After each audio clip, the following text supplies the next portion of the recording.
ಅದ್ಭುತವಾದ ಕನ್ನಡ ನಾಡಿನ ಏಕೀಕರಣಕ್ಕೆ ದುಡಿದಂಥ ಮಹಾತ್ಮರಲ್ಲಿ ಕೈಯಾರ ಕಿಞ್ಞರೆ. ಎಲ್ಲ ಸಾಹಿತಿಗಳು ಹೋರಾಟ ಮಾಡಿದ್ದಾರೆ ಅಂತ ನಾನು ಹೇಳೋಕ್ಕಾಗಲ್ಲ. ಪದ್ಯಗಳು ಬರೆದಿರ್ಬೋದು. ನಮ್ಮ ಕುವೆಂಪು ಬೇಕಾಷ್ಟು ಪದ್ಯ ಬರೆದಿದ್ದಾರೆ. ಆದರೆ ಒಂದು ದಿನವೂ ಮನೆಯಿಂದ ಈಚೆಗೆ ಬಂದೇನು ಹೋರಾಟ ಮಾಡಿಲ್ಲ. ನನ್ನ ಕೆಲಸ ಅಲ್ಲ ಅಂತ ಅಂದವರು. ಆದರೆ ಕೈಯಾರ ಕಿಞ್ಞರೆಯ ಹಾಗಲ್ಲ. ರೈಯವರು ಇಳಿದು ನಿಂತು ಗುಡುಗೆ ಹಾಕ್ಬಿಡ್ತೆ ಅಂದರೆ ಬೆಂಕಿ ಬಿದ್ದಿದೆ ನಾಡಿಗೆ ಬನ್ನಿ ಅನ್ನೋದು ಇದೆಯಲ್ಲ, ಅದು ಕೈಯಾರ. ನಾವು ಒಳಗಡೆ ತಗೋಬೇಕು, ಅವ್ರಿಗೆ ಗೌರವ ಕೊಡಬೇಕು ಅಂಥೇಳಿ ಹೇಳಿದ್ರೆ ಅದು ಆಗಲಿಲ್ಲ ಬಿಡಿ. ರಾಜಕೀಯ ಇದ್ದವು ಅವೆಲ್ಲ. ಈ ಪದವಿಗಳು, ಸ್ಥಾನಗಳು, ಮಾನಗಳು ಅದು ರಾಜಕೀಯ ದಾಳವೇ ಹೊರತು ಯಾವುದೇ ಥರದ ಅದಕ್ಕೆ ಒಂದು ಸ್ಥಾನಮಾನ ಇಲ್ಲ. ಈಗ ಕಣಿವೆಯವರು ಅಥವಾ ಶಿವರುದ್ರಪ್ಪ ಅವರು, ನರಸಿಂಹಸ್ವಾಮಿ ಅವರು ಏನು ಅಮಾನಾಯಕರನ್ನ ಎದುರಿಸೋಕ್ಕಾಗತ್ತಾ? ಜವರೇಗೌಡರನ್ನ ಎದುರಿಸೋಕ್ಕಾಗ್ತಿತ್ತಾಗ? ರೈ ಅವ್ರಿಗೆ ಅದು ಯಾವ ಲೆಕ್ಕೋ ಇಲ್ಲ ಪಾಕೋ ನಿಮಗೆ ಗೊತ್ತಿಲ್ಲ ಕಣ್ರಿ ಅನ್ನೋ ಶಕ್ತಿ ಇತ್ತು ಅವರಿಗೆ.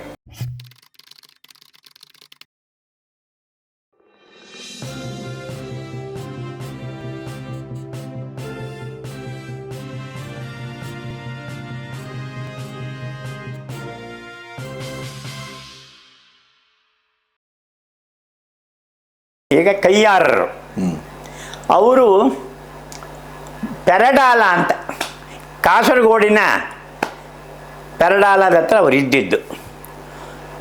ಅವ್ರೇನು ಯಾವತ್ತು ಬಗ್ಗಿಲ್ಲ, ಎತ್ತರವಾದ ಆಳು.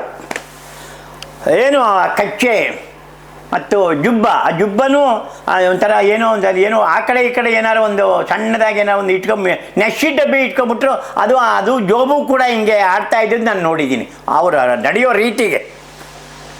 ಅದ್ಭುತವಾದ ಕನ್ನಡ ನಾಡಿನ ಏಕೀಕರಣಕ್ಕೆ ದುಡಿದಂಥ ಮಹಾತ್ಮರಲ್ಲಿ ಕೈಯಾರ ಕಿಞ್ಞರೆ. ಎಲ್ಲ ಸಾಹಿತಿಗಳು ಹೋರಾಟ ಮಾಡಿದ್ದಾರೆ ಅಂತ ನಾನು ಹೇಳೋಕ್ಕಾಗಲ್ಲ. ಪದ್ಯಗಳು ಬರೆದಿರ್ಬೋದು. ನಮ್ಮ ಕುವೆಂಪು ಬೇಕಾಷ್ಟು ಪದ್ಯ ಬರೆದಿದ್ದಾರೆ.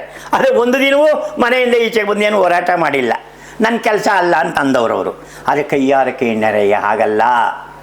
ರೈಯವರು ಇಳಿದು ನಿಂತು ಗುಡುಗೆ ಹಾಕ್ಬಿಡ್ತೆ ಅಂದರೆ ಬೆಂಕಿ ಬಿದ್ದಿದೆ ನಾಡಿಗೆ ಬನ್ನಿ ಅನ್ನೋದು ಇದೆಯಲ್ಲ, ಅದು ಕೈಯಾರದ್ದು. ನಾನು ಅವ್ರ ಜೊತೆ ಕಮಿಟಿಗಳಲ್ಲಿದ್ದೀನಿ. ಯಾವ ಅಹಂಕಾರವೂ ಇರಲಿಲ್ಲ. ಆದರೆ ನಾನು ಕವಿ, ನಾನು ಕಾಸರಗೋಡಿನವನು, ಕಾಸರಗೋಡು ಕರ್ನಾಟಕಕ್ಕೆ ಸೇರಬೇಕು ಅಂತ ಎರಡನೇವರು ಗೋವಿಂದ ಪೈ ಆದಮೇಲೆ ಎರಡನೇವರು ಕೈಯಾರ ಕಿಞ್ಞರೆ. ನನ್ನ ಹೆಸರು ಬರೀರಿ ತಾಕತ್ತಿದ್ರೆ ಅಂತ ಹೇಳ್ತಿದ್ರು. ಆಮೇಲೆ ಭಾಳ ಮುಖ್ಯವಾಗಿ ಅವರು ಆಮೇಲೆ ನನಗೆ ಗೊತ್ತಾಯಿತು ಬಂಟ ಇದು ಅಂತ. ನನಗೆ ಹಾಗೆ ಅನ್ನಿಸ್ತಿರಲಿಲ್ಲ, ಏನೋ ಇರಬಹುದು. ಆದರೆ ವೇದಗಳನ್ನು, ಪುರಾಣಗಳನ್ನು, ಉಪನಿಷತ್ತುಗಳನ್ನು ಅರಗಿಸ್ಕೊಂಡಂಥ ಮಹಾನುಭಾವ. ನೀವು ಬೈಯೋದಕ್ಕಿಂತ ನಾನೇ ಏನು ಮಾಡಿದೆ ಅಂದರೆ ಶಿವರುದ್ರಪ್ಪನವ್ರ ಕಾಲದಲ್ಲಿ ಇದನ್ನು ಹೇಳ್ತೀನಿ, ಓಪನ್ನಾಗಿ ಹೇಳ್ತೀನಿ, ಅದರಲ್ಲೇನೂ ಇಲ್ಲವೇ ಇಲ್ಲ. ನನ್ನನ್ನು ಕೇಳಿದ್ರಲ್ಲ ಯಾರು ರಾಷ್ಟ್ರಕವಿಗಳು ಅಂತ ಒಂದಷ್ಟು ಜನಕ್ಕೆ ಬಂದು ನಿಮ್ಮ ಸಲಹೆ ಸೂಚನೆ ಕೇಳ್ತಾರಲ್ಲ, ನಾನು ಅವಾಗ ಕೈಯಾರ ಕಿಞ್ಞರೆ ಅವ್ರನ್ನ ಹೇಳಿದ್ದೆ. ಅದು ಸಭೆಯಲ್ಲೂ ಹೇಳಿದೆ. ಕಮಲಾಂಪನವರು ಕಮಿಟಿನಲ್ಲಿದ್ದರು, ಜವರೇಗೌಡರಿದ್ದರು. ನಾನು ಒಂದು ಸಭೆಯಲ್ಲಿ ಕಮಲಾಂಪನ ಅವರ ಇದರಲ್ಲಿ ಒಂದು ಅವ್ರ ಕುರಿತು ಮಾತಾಡಬೇಕಂತ ಸಂದರ್ಭದಲ್ಲಿ ನಾನು ಹೇಳಿದೆ, ನಾನು ಕೈಯಾರ ಕಿಞ್ಞರೆ ಅವ್ರನ್ನೇ ನನ್ನ ತಲೆ ಒಳಗಡೆ ನಾನು ರಾಷ್ಟ್ರಕವಿ ಆಗಬೇಕು ಅಂತ. ಆ ಭಾಗಕ್ಕೆ ಕೊಟ್ಟಂಗೆ ಆಗ್ತದೆ. ಕಾಸರಗೋಡು ನನ್ನದು ಅನ್ನುವಂತಹ ಒಬ್ಬ ವ್ಯಕ್ತಿ ಆ ದರದಲ್ಲಿದ್ದಾರೆ. ಅವರು ಶಿವರುದ್ರಪ್ಪನವರು ಬೆಂಗಳೂರಿನಲ್ಲಿದ್ದಾರೆ. ಆಯಿತು, ನಾವು ಕುವೆಂಪು ಕೊಟ್ಟಿದ್ದೀವಿ. ಅವರು ನಾವು ಒಳಗಡೆ ತಗೋಬೇಕು, ಅವ್ರಿಗೆ ಗೌರವ ಕೊಡಬೇಕು ಅಂಥೇಳಿ ಹೇಳಿದ್ರೆ ಅದು ಆಗಲಿಲ್ಲ ಬಿಡಿ. ರಾಜಕೀಯ ಇದ್ದವು ಅವೆಲ್ಲ. ಈ ಪದವಿಗಳು, ಸ್ಥಾನಗಳು, ಮಾನಗಳು ಅದು ರಾಜಕೀಯ ದಾಳವೇ ಹೊರತು ಯಾವುದೇ ಥರದ ಅದಕ್ಕೆ ಒಂದು ಸ್ಥಾನಮಾನ ಇಲ್ಲ.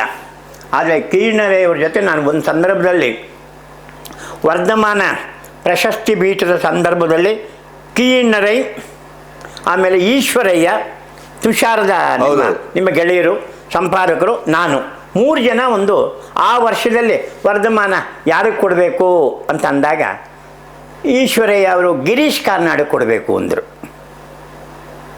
ಇದು ಓಪನ್ನಾಗೆ ಹೇಳಬೇಕು, ಯಾಕಂದರೆ ಇದು ಮುಚ್ಚು ಮರೆಯೇನಿಲ್ಲ. ನಾನು ಹೇಳಿದೆ, ಇಲ್ಲ ಸರ್, ಗಿರೀಶ್ ಕಾರ್ನಾಡ್ಗೆ ಇನ್ನೂ ಜ್ಞಾನಪೀಠ ಬಂದಿರಲಿಲ್ಲ. ಆಗ ಅವರಿಗೆ ಬಹಳ ಅವಕಾಶ ಇದೆ, ಚಿಕ್ಕವರು ಅವರಿಗೆ ನಾನು ಹೇಳೋ ಹೆಸರಿಗೆ. ಆಮೇಲೆ ಅವರಿಗೆ ಇನ್ನೂ ದೊಡ್ಡ ದೊಡ್ಡ ಪ್ರಶಸ್ತಿ ದೇಶ ವಿದೇಶ ಎಲ್ಲ ಕಡೆಯಿಂದನೂ ಬರುವಂಥ ಅವಕಾಶಗಳಿವೆ, ಸಾಧ್ಯತೆಗಳಿವೆ.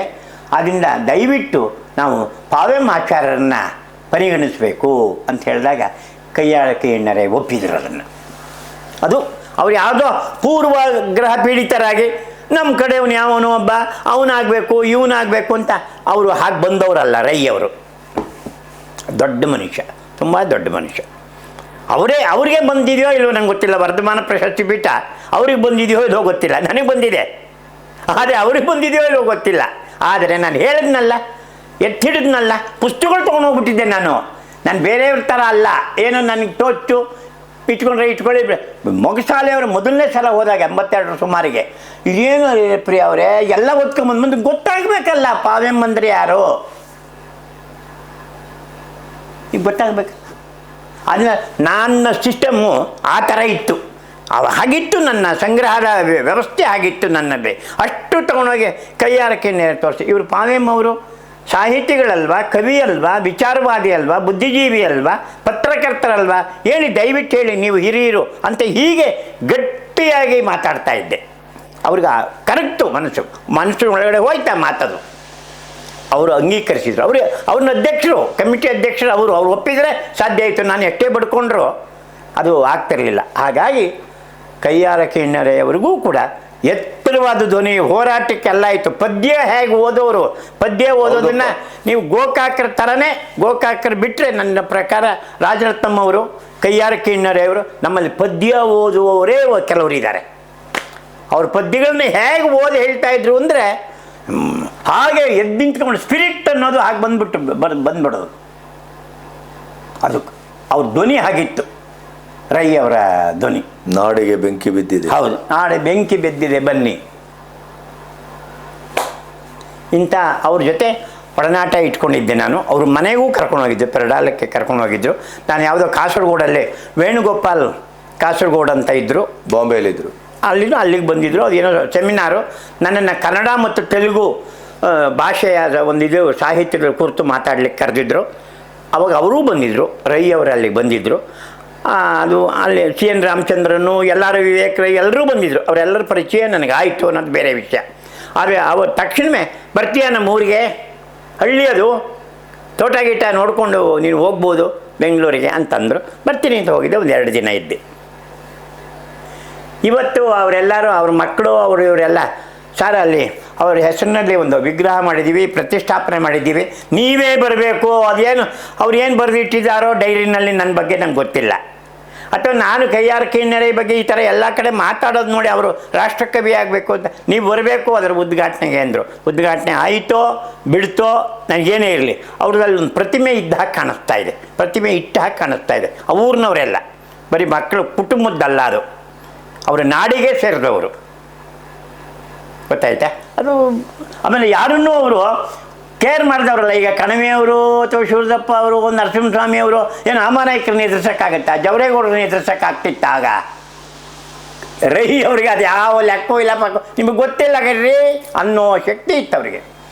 ಕುವೆಂಪು ಅವರು ಕವಿಗೋಷ್ಠಿ ಪದ್ಯ ಓದಿದ್ದಾರೆ ಅವರು. ಅಂಥ ಧ್ವನಿಯೇ ಮುಖ್ಯ ಅವರದು.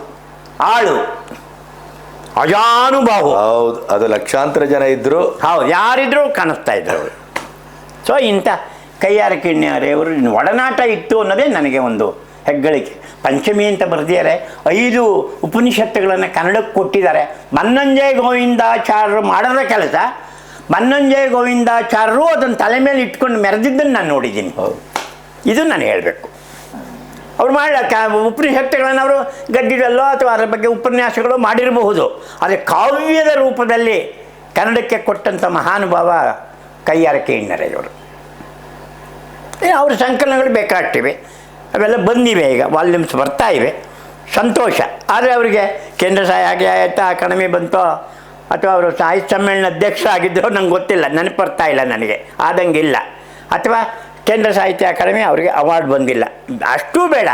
ಈ ಕರ್ನಾಟಕ ಸರ್ಕಾರ ನಿಜವಾಗ್ಲೂ ಅವತ್ತಿನ ಸರ್ಕಾರ ಆಗಲಿ ಇವತ್ತಿನ ಸರ್ಕಾರ ಆಗಲಿ ಬದುಕಿದ್ರೆ ಕರ್ನಾಟಕ ರತ್ನಕ್ಕೆ ಅರ್ಹರಾದವರು ರೈ ಅವರು. ಹೌದೌದು, ಅದರಲ್ಲಿ ಸಂಶಯವೇ ಇಲ್ಲ.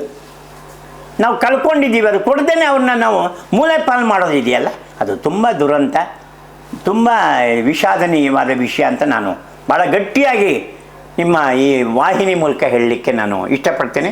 ಆದರೆ ಈಗಲಾದರೂ ಆ ಭಾಗದ ಜನ ಅಥವಾ ಕನ್ನಡಿಗರು ನಾವು ಅವ್ರನ್ನ ನಮ್ಮವ್ರನ್ನಾಗಿ ಒಪ್ಕೋಬೇಕು. ಅದೇ ಹೇಳಿದ್ನಲ್ಲ, ಕಾಸರಗೋಡನ್ನ ಏನೇ ಆದರೂ ಕೂಡ ಗೋವಿಂದ ಪೈ ಅವರು ಕನ್ನಡದಲ್ಲಿ ಬರಿಬೇಕು, ಅಡ್ರೆಸ್ ಬರಿಬೇಕು ಅಂದರೆ ಕಾಸರಗೋಡು ಕರ್ನಾಟಕ ಅಂತಲೇ ಸತ್ತವರು. ಕಾಸರಗೋಡು ನಮ್ಮದಾಗಬೇಕು ಅಂದವರು ರೈ ಅವರು. ಆ ಕಾಸರಗೋಡಿಗೆ ಸೇರುತ್ತೆ ಅದು, ಪೆರಡಾಲ ಇತ್ಯಾದಿ ಇತ್ಯಾದಿ ಎಲ್ಲ.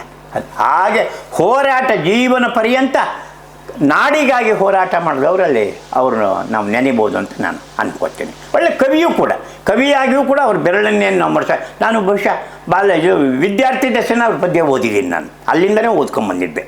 ಇದು ಅವ್ರ ಬಗ್ಗೆ ಹೇಳ್ಬೋದಾದ ಮಾತು.